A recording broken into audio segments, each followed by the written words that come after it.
Oke, mungkin untuk para audiens, para hadirin yang bergabung bersama kami secara online, jangan lupa untuk menuliskan pertanyaan Anda di kolom chat box. Nanti akan kita bahas ketika panel diskusi. Selanjutnya saya ingin pindah ke speaker kita selanjutnya, panelis selanjutnya yaitu Mas Sano, sorry. Mas Sano, boleh diberikan paparan mungkin Mas tentang Waste for Change dan ya kemudian nanti para audiens kita bisa menyaksikan. Ya, terima kasih. Selamat Hari Bumi, rekan-rekan semua. Saya beberapa saat yang lalu punya beberapa statement bahwasanya kecepatan kerusakan lingkungan per hari ini masih jauh lebih cepat dibandingkan kecepatan solusinya itu. Jadi kita perlu lebih banyak, ya kita ini perlu difotokopi kali ya, perlu diperbanyak supaya lebih cepat solusinya itu. Saya ingin sedikit cerita tentang Waste for Change, siapa kami dan apa yang kami kerjakan dan apa yang kami lakukan. Di Waste for Change ini adalah climate tech startup. Kita memang sebuah startup teknologi yang juga mendapatkan investasi dari East Venture di 2019. Fokus kami adalah Responsible Waste Management Solution. Kami melihat di Indonesia itu sampah ini belum dikelola secara bertanggung jawab. Jadi salah satu diferensiasi kita menawarkan responsibility.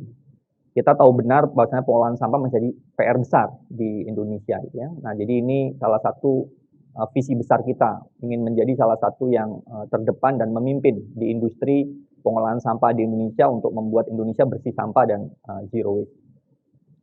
Saya akan memulai dengan sebuah pertanyaan yang bareng-bareng untuk kita refleksi. Sebenarnya pada tahu nggak sih teman-teman semuanya sampahnya itu berujung kemana itu? Setiap hari kita menghasilkan sampah, ditaruh di depan rumah, tapi pernah nanya nggak, ini sampah ujungnya kemana itu ya, seperti apa itu. Nah ini kira-kira, jadi sampahnya kita itu per hari, ini per tahun, data per tahun, itu 64 juta ton tiap tahun teman-teman, atau 175.000 ton per hari. DKI Jakarta itu kira-kira 7.000 sampai 8.000. Sampah di DKI Jakarta per 2 hari itu bisa membangun 1 Candi Borobudur, bayangin sebanyak itu sampah kita. Setahun kita bisa menghasilkan 185 Candi Borobudur dari sampah semuanya. Nah, karena populasi kita di Indonesia salah satu yang terbanyak di Asia Tenggara, jadi kita menghasilkan sampah juga yang terbanyak di Asia Tenggara ini. Nah, kemudian ini yang terjadi gitu ya, dibakar sembarangan 34,85%, diangkut sekitar 38,59% gitu ya. Kemudian dikirim ke TPS 15,26%, dikubur sembarangan ya, biasanya ada yang dikubur sembarangan, dibuang sembarangan gitu ya, kemudian masuk ke sungai, masuk ke saluran air. Ini masih menjadi masalah yang besar gitu ya. Ini data dari Bappenas 2019. Nah, jadi masalah-masalah tersebut itu terjadi karena sebenarnya kondisi pelaku pengolahan sampah itu masih sangat memprihatinkan. Kita itu belum betul-betul berinvestasi secara serius dan secara benar terkait bagaimana sanitasi yang baik khususnya persampahan gitu ya. Jadi ini istilahnya karena kita belum hadir dengan benar, itu seperti rimba, nggak ada aturan mainnya gitu. Semuanya berantakan mekanismenya. Teman-teman bisa lihat TPA-nya seperti itu gitu ya, numpuk bisa sampai 30 meter, 40 meter tinggi dan sangat rentan longsor. Dan itu sudah kejadian tahun 2005, 21 Februari itu TPA di Lui Gajah longsor, meninggal 143 orang terkubur oleh sampah, 2 desa hilang. Jadi ini bukan hanya kerugian ekonomi tapi sampai kerugian jiwa gitu ya, kita membuat saudara kita bisa sampai meninggal. Dan 80% sampah yang masuk ke laut itu masalah dari darat sebenarnya. Nah, jadi kita harus melakukan perubahan. Ini saya mengajak di Hari Bumi ini gitu ya, now or never nih, sebenarnya 10 tahun ke depan kita harus bergerak cukup masif. Dari pola-pola yang linear ekonomi gitu, kita mengambil barang dari alam, kita produksi, kita konsumsi, terus kita buang, numpuk di landfill. Kita harus ubah paradigma kita menuju circular ekonomi. Kita upayakan material ini selama mungkin kita manfaatkan dan kita optimalisasi sehingga tidak ada sampah yang dibuang ke TPA atau ke lingkungan. Nah, ini sudah sangat selaras, pemerintah kita sudah betul-betul cukup visioner dan proaktif, menargetkan target yang sangat ambisius. Di tahun 2025 kita mengelola sampah 100%. 30% kita kurangi dan 70% itu kita tangani, termasuk pengurangan sampah ke laut sebanyak 70% di tahun 2025. Nah, jadi ini yang kami lakukan, Responsible Waste Management ini. Jadi kita yang pertama adalah mengedukasi teman-teman, klien-klien kita, customer kita untuk memilah sampah di sumber. Simple banget, 3 gitu ya, organik, anorganik yang bisa didaur ulang, dan residu. Gitu. Itu minimal 3 itu.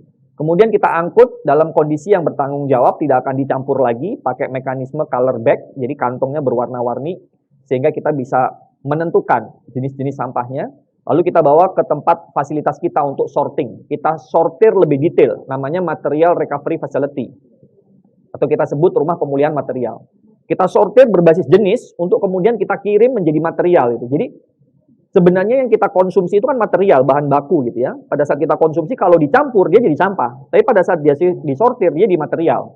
Organik bisa dimanfaatkan jadi kompos, jadi protein melalui black soldier flies. Kertas, balik lagi menjadi kardus, kertas gitu ya. Gelas, metal, plastik juga sama gitu, bisa dimanfaatkan. Residu seperti popok bayi, pembalut wanita, saset-saset yang nggak bisa diapa-apain, ini kita bisa jadikan energi dengan RDF teknologi. Nah, kita punya 4 jasa gitu ya, jasa consult, kita banyak bekerja sama dengan banyak pihak dari World Bank, GIZ, dan pemerintah gitu ya, untuk membuat yang namanya policy brief, membuat namanya master plan, membuat feasibility study, dan lain-lain untuk proyek-proyek persampahan. Kita juga punya program-program community based implementation gitu ya, campaign, dan kita punya jasa pengangkutan sampah. Jadi buat rekan-rekan yang punya gedung perkantoran, punya hotel, punya kafe, punya perumahan gitu ya, itu sampahnya bisa kita kelola secara bertanggung jawab. Nah, Create itu adalah fasilitas untuk kami memanfaatkan sampah ini untuk dikelola dengan baik, dan kita juga memiliki mekanisme waste credit. Mirip konsepnya dengan carbon credit, mirip sekali. Jadi kita mengajak stakeholder yang ingin mempertanggungjawabkan jejak sampahnya gitu. Kalau carbon credit jejak karbon, kalau waste credit itu jejak sampahnya gitu. Untuk kemudian dipertanggungjawabkan per kilogram, mereka akan ikut memberikan insentif atau membiayai proses pengolahan sampah. Nah, ini jasa-jasa kita, consult services gitu ya, melakukan banyak sekali jasa riset dan lain-lain. Ini campaign services, melakukan edukasi. Ini collect services, kita mengangkut sampah di berbagai titik. Kita udah ada di 20 kota di Indonesia. Ini create services untuk memanfaatkan sampah ini menjadi material yang bermanfaat. Nah, karena kita berbasis teknologi, semua proses kita, value chain-nya kita itu dimonitor dengan tools teknologi. Karena ini kita mau mengharvest datanya, kita mau mengambil datanya. Berapa banyak sih sampahnya? Komposisinya terdiri dari apa saja. Kemudian kita matchmaking dengan off-taker atau pihak-pihak yang membutuhkan material-material tersebut gitu. Jadi ini data driven, dan dari data ini pun kita sebenarnya bisa membuat traceability untuk waste credit tadi. Jadi ini sekarang menjadi sebuah kebutuhan baru untuk banyak stakeholder yang ingin melakukan offset terhadap jejak sampahnya tadi.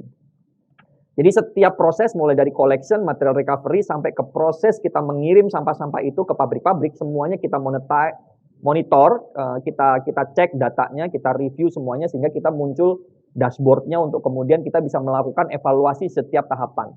Jadi kita terus mendorong tingkat operasional yang lebih efektif dan lebih efisien. Mulai dari rutenya, mekanisme prosesnya, dan lain-lain, kita bisa melakukan evaluasi dengan adanya data.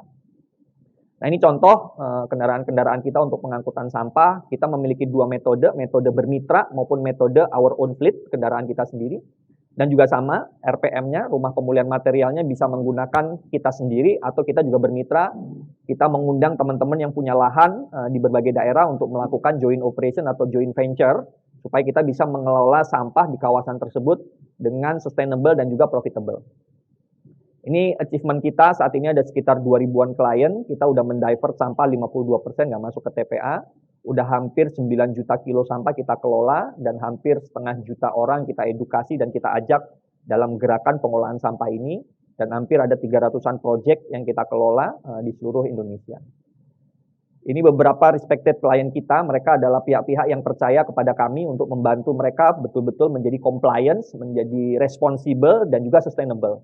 Setiap klien kami akan mendapatkan report. Reportnya terdiri dari berapa banyak sampah yang mereka hasilkan, komposisinya apa saja, dan sudah diapakan sampahnya, dan memiliki penurunan karbon berapa banyak gitu ya, berapa ton karbon per tahun yang mereka bisa turunkan dari proses pengolahan sampah yang responsibel ini. Jadi laporan dari kami bisa menjadi bagian dari sustainability report tiap perusahaan-perusahaan ini. Kira-kira begitu, di Hari Bumi ini saya sekali lagi ingin mengajak teman-teman, mari kita bijak kelola sampah, kalau tidak sekarang kapan lagi. Terima kasih. Thank you Mas Bijaksana, atau saya panggil Mas Ano boleh ya? Terima kasih Mas Ano. Ya mungkin kita tadi udah disebutkan sampah itu bagian dari kehidupan kita semua. Jadi mungkin setelah dengar presentasi tadi, minimal kita mikir abis ini kemana dan kita bisa memilah dengan baik sampah-sampah kita.